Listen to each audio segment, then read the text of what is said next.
Bienvenue chers téléspectateurs d'Afro Info 243. Merci de nous compter parmi les vôtres et de nous accorder votre confiance. Aujourd'hui, je viens à vous sans plus tarder. Je viens avec des informations du 6 août 2026. Je viens avec des informations provenant des hauts plateaux du Sud Kivu. Les jeunes de Twirwaneho, Banyamulenge, un groupe armé soutenu par le Rwanda, se sont affrontés avec les jeunes du M23 RDF, qui sont principalement des Rwandais. Ils se sont affrontés à Minembwe, plus précisément dans les zones de Kabingo, Machia, Kawela et d'autres zones environnantes. Pourquoi se sont-ils affrontés? Les RDF ont demandé aux jeunes Banyamulenge de descendre combattre les Fizi, mais ces derniers ont refusé. À cause de ce refus, ils se sont affrontés en utilisant des armes lourdes entre eux. Du côté des Banyamulenge, on déplore déjà la mort de 30 jeunes. Le leader de Twirwaneho, Sematama, a été écarté et s'est rendu dans le nord Kivu. Il cherche quelque chose là-bas, mais nous ne savons pas encore exactement quoi. Il est possible qu'on ait demandé aux jeunes Banyamulenge de quitter le sud Kivu pour le nord Kivu, mais ils ont refusé. En réponse à ce refus, ils veulent désormais les éliminer au combat en les envoyant à Fizi. Fizi est une zone où, depuis l'époque du RCD, personne n'a réussi à s'imposer. C'est une zone rouge. Y aller serait leur fin. Les Banyamulenge et les Babembe se connaissent très bien. Les Banyamulenge savent qu'ils ne peuvent pas commettre cette erreur. Il est plus facile pour eux de combattre le M23 et le Rwanda que d'aller à Fizi et Baraka. Pour atteindre Fizi, il faut traverser de nombreux villages à pied pendant des jours, voire des semaines. C'est une mission quasi impossible. C'est une stratégie destinée à les anéantir. Sachant cela, ils ont refusé d'exécuter ces ordres et se sont affrontés entre eux. Aujourd'hui, nous avons également appris que Kagame se trouverait en Allemagne pour des soins médicaux, alors qu'il était censé être en vacances en Espagne avec sa famille. Continuons de prier pour sa rétablissement, car nous ne souhaitons pas sa mort. C'est une information vérifiée. Tout le monde est mortel, y compris lui. Il n'est pas fait de pierre, c'est un être humain. La situation reste confuse. Nous ne savons pas encore qui dirige exactement à Minembwe. Si les dirigeants ont écarté Sematama, c'est peut-être pour commettre des actes réprouvables sans qu'il en porte la responsabilité. Si les Banyamulenge refusent de quitter Minembwe, c'est parce que c'est le lieu de naissance de leurs ancêtres. Partir serait un suicide. Malgré les épreuves subies depuis 10 ans, ils résistent. Aujourd'hui, ils ont commencé à se battre entre eux. Je ne me réjouis pas de la mort de mes frères, mais du fait qu'ils prennent conscience de la réalité et trouvent le courage de résister. C'est tout pour aujourd'hui. Si j'ai plus de détails, je ferai une autre vidéo. Bonne journée à tous, les choses évoluent.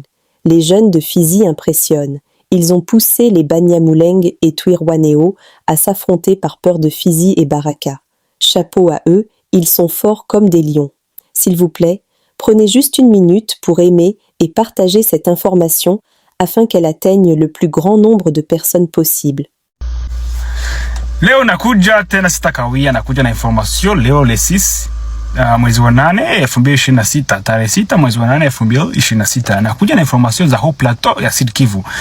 Vijana wa Twirwaneho wa Kinyamulenge, groupe armé soutenu par le Rwanda, imepigana na vijana wa M23 RDF ambao ni Wanyarwanda na wengi wao ni Wanyarwanda. So wamepigana pale Minembwe. Walipigania eneo la Kabingo, Masha, Kawela, hizo maeneo zinazunguka Minembwe. Hapo ndipo walipigania. Kwa nini walipigana? Walipigana kwa sababu RDF iliwaambia vijana wa Kinyamulenge washuke waende kupigana Fizi. Na wao wakakataa, hatuendi Fizi kupigana. Ile tu wakapigana tena, wakatumia silaha nzito wenyewe kwa wenyewe. Kwenye upande wa Nyamulenge tayari wanasema kumekufa vijana 30 kwenye upande wa Nyamulenge. So na kiongozi wa hiyo Twirwaneho Sematama walimuondoa pale, akaenda Nord Kivu. Kuna kitu wanataka pale, kuna kitu wanahitaji, ila hatujaelewa ni nini. So kuna uwezekano waliambia vijana wa Kinyamulenge watoke Msidi Kivu waende Nord Kivu, wote wawapeleke, wakakataa. ile kukata sasa wanataka wawamalizishe kwenye vita, ndio kwa kusema waende Fizi. Fizi ni eneo depuis RCD, hakuna watu ambao waliwahi kupigania pale Fizi, walishindwa wote. Ni eneo ambayo ni zone rouge, yani ile itakuwa mwisho wao, na wao wanajua, Wanyamulenge na Wabembe wanajuana sana. So kwa hiyo hawezi fanya hilo kosa, bora wapigana na Wanyarwanda. Ni rahisi kupigana na hiyo M23 na Wanyarwanda kuzidi kwenda kupigania Fizi na Baraka. Na ili ufike Fizi lazima upite vijiji vya mingi sana. So ni kama ndoto zenye haiwezekana, kwa sababu Wabembe hawaanzie Fizi. Utapita sehemu tofauti tofauti, utatembea kwa mguu siku baada ya siku, wiki, kwa sababu ni sehemu kubwa sana. So kwa hiyo wanawapatia mishia ambayo iko impossible, ni kuwamaliza, wanakwisha kabisa. So kwa sababu wanajua hiyo ni mambo ya kuwamalizisha, walikata wakapigana wenyewe kwa wenyewe. Nini tena naendelea? Leo pia tumesikia, hii wiki ilipoanza tulisikia eti Kagame ameenda Espanya kwenye likizo na familia yake.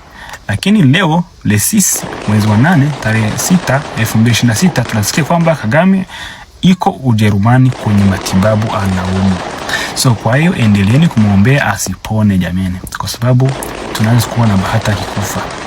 So hiyo ndio information ya kweli, sio uongo. Tumesikia hivyo ndivyo mambo yalivyo. Muda wote na yeye anaweza akakufa. Na yeye sio Mungu, hajaumbika kwenye mawe, ni binadamu. Muda wote atafanya nini? Atakufa. Endeleeni kumwombea asipone. So nini tena inaendelea? Yani hiyo situation hatujui kama bado Kagame ana mpango RPF, serikali ya Kagame ina mpango kuondoa Wanyamulenge Mhoho Plateau. Ikiwa viongozi wanawaondoa, ni kwa sababu wanataka kufanya kitu kibaya ambacho hawapendi yule kiongozi Matama iwe juu yake, yani lawama ziwe kwake. Ni kama walipenda kumsolve na muondoa pale kidogo, ili wakifanya maafa pale waseme hapakuwa kiongozi. So mpaka leo hatujui nani ndio anaongoza pale mimi. Hakuna mwenye anajua ile Twirwaneho, kwa sababu kuna kitu wanataka kufanya kibaya ili tusimlaumu mtu yeyote. Lakini ikiwa wanapenda kuwaondoa Wanyamulenge, inaweza kuwa lazima kwanza wamalizishe vijana wa Twirwaneho, ikiwa wamekataa kwenda Mnoro Kivu, na kwa sababu tunahisi mission ni kuwaondoa pale Mhoho Plateau Wanyamulenge wote, ili wapate koze ya kusikilizika vizuri kwenye community international, kwa sababu Minembwe ni kapitali ya koze politiki ya Kagame, invasion ya Kagame ya M23. Politiki ni pale Minembwe, ile ya raia ndio wanapigania. So kwa hiyo ndio wanafanya koze, sawa wapigania, lakini wanafanya kwao ndio koze ya vita. Kwa hiyo wakiwaondoa pale watakuwa na koze ya kusikika sana kwenye Umoja wa Mataifa, kwenye diplomasi. Ona watu waliuawa, walifukuzwa makwao, hawapo tena. So ikiwa wangali pale, koze yao haitasikika kama wanavyotaka wao. So kwa hiyo wanaweza wakaondoa pale kama gisi walifanya Uvira kuondoa Wanyamulenge. Lakini sasa kule sasa Minembwe, na ni tofauti na Uvira. Wanyamulenge wanaona pale ndio wamezaliwa mababu zao, kutoka pale hizo ndo hasara. Sasa wanaanza kupigana wenyewe kwa wenyewe, kwa sababu Kagame anafikiri sisi tuko maimbwa zake tu, ni kubeba anavyotaka. Ninaposema nataka kuwatoa pale, hiyo ni reality yenyewe iko mkichwa chao wauaji. Wanatuona kama wajinga wa mpumbafu. Ni kweli tuko wajinga, tuko wapumbafu, kwa sababu tunaendelea kupigania interest za Kagame. Lakini pia pale ni kwetu. Mnyamulenge kutoka pale itakuwa ni mamaiti. Vita vyote vilipita miaka 10 hawajatoka. Leo ndo Kagame anakuja atabaua pale. So wameshaanza kupigana wenyewe kwa wenyewe, na hapo ni furaha kabisa. Sifurahia ndugu zangu wamekufa, lakini nafurahi kwa sababu wanaanza kujua ukweli. Wanaanza kuwa na ujasiri wa kupigana na Kagame na jeshi la Kagame. Hapo ndo kwenye tunaelekea. So hiyo ndo information ya leo jameni, nafurahi kuwajulisha. Nikiwa na mengi zaidi nitafanya video tena, lakini siku njema, furahieni jameni, mambo yanakwenda vizuri. Vijana wa Fizi wanatisha. Nyinyi ndio mnasababisha ndugu wale Wanyamulenge na Twirwaneho wanapigana wao kwa wao, kwa sababu ya kuogopa nini? Fizi na Baraka jameni. Coup de chapeau. Munatisha kama simba. Je salue la bravoure d'un officier FARDC. C'est un militaire médecin qui se rendait avec son ambulance pour aller récupérer un malade. Là, nous sommes en province de l'Ituri, là où nous sommes ravagés par l'épidémie Ebola. Et quand il est arrivé là où il devrait prendre ces militaires malades, il se retrouve face à plusieurs cas suspects d'Ebola. Une dizaine de personnes, une dizaine de patients qui ne savaient plus à quel sein se vouer et donc qui étaient là. Et là, on est à plus de 30 km de la ville de Bunia. Et cet officier militaire, un colonel FARDC, voyant que les cas de son malade militaire étaient moins graves que les cas d'une dizaine de ces personnes-là qui attendaient l'assistance des personnes accréditées pour déplacer les suspects, donc l'équipe de riposte, il va se sacrifier lui-même. Il va mettre tous ces cas suspects dans son ambulance, dans son véhicule, et il va les amener vers le centre-ville de Bunia pour la prise en charge et bien évidemment pour les examens au laboratoire. C'est exceptionnel.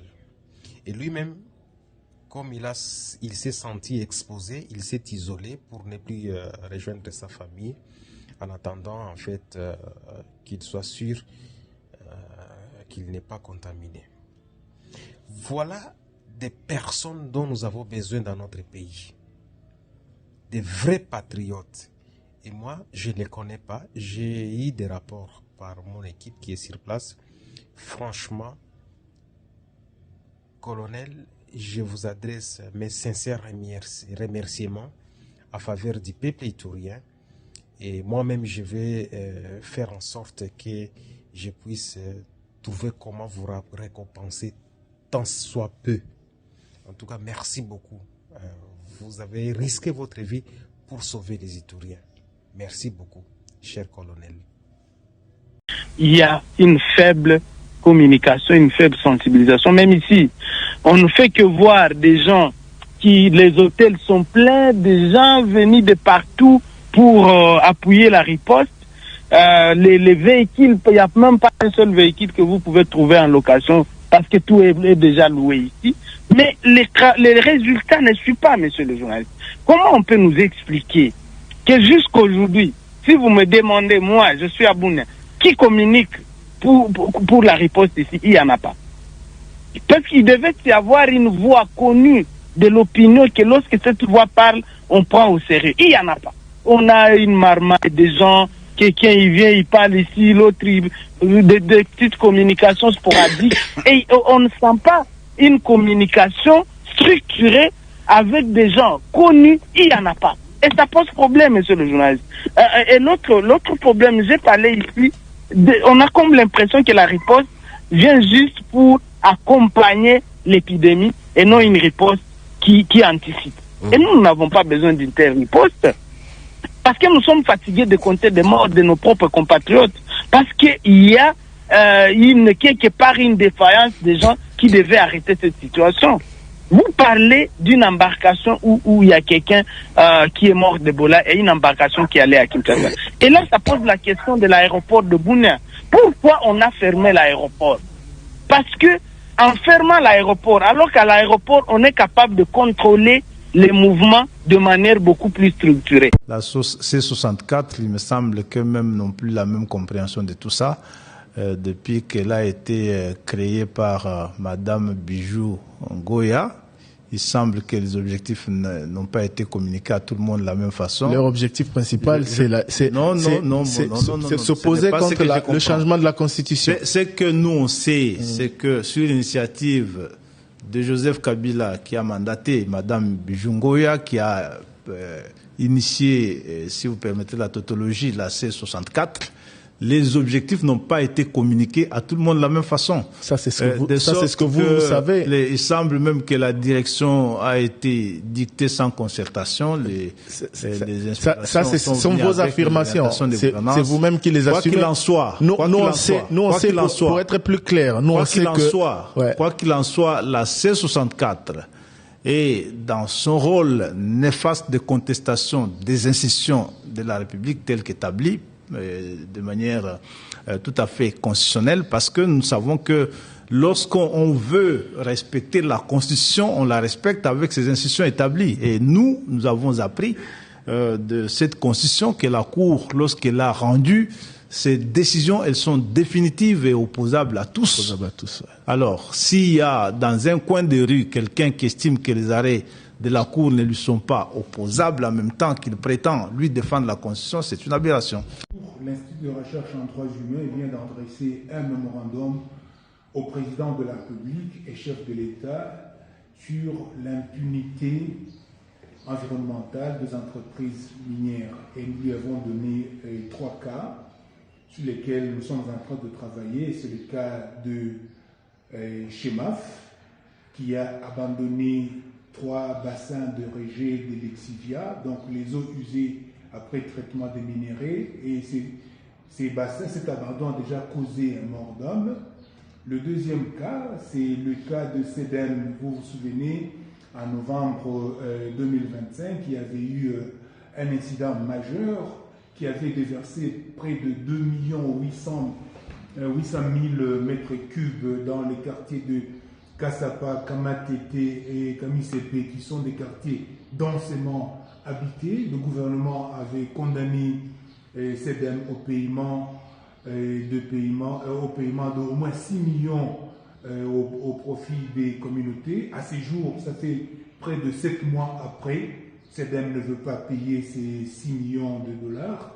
Et le dernier cas, c'est celui des 2 incidents majeurs qui sont advenus à Kwampisha du fait de Somika qui a déversé des acides dans les rivières Kasonta et Kibunduka. Ces 2 rivières sont en train d'alimenter le bassin, le lac artificiel de Inera qui fait des recherches et élevage des boissons. Donc, plus de 208 étangs sont pollués pour le moment, au moins ils sont impactés par les eaux contaminées venant de Somika. Ces 3 cas, nous les avons suivis pendant plus de 2 ans. Tous les services de l'État sont pratiquement inactifs. Cette passivité qui frise la complicité nous pousse aujourd'hui à faire appel au président de la République, chef de l'État, qui doit intervenir afin de mettre fin à cette impunité environnementale. L'État doit interpeller tous les services publics de l'État pour faire respecter le code minier, particulièrement en matière de respect de l'environnement. En ce qui concerne Chemaf doit réhabiliter les 3 bassins qui sont abandonnés et doit indemniser la famille de l'enfant, de cet élève qui est mort dans l'un des bassins. En ce qui concerne Somika doit cesser de continuer à diriger ces eaux usées vers les rivières Kasonta et Kibunduka, qui sont en train d'impacter non seulement les villages dans le groupement d'Inakinuba, mais aussi le lac artificiel, les activités d'Inera. En ce qui concerne Sedem a déjà été condamné au paiement des indemnités aux communautés locales. Pourquoi Sedem refuse de payer? Le chef de l'État doit instruire tous ses services que les entreprises respectent l'environnement et respectent les décisions qui sont déjà prises par l'État. Mais avant d'atteindre...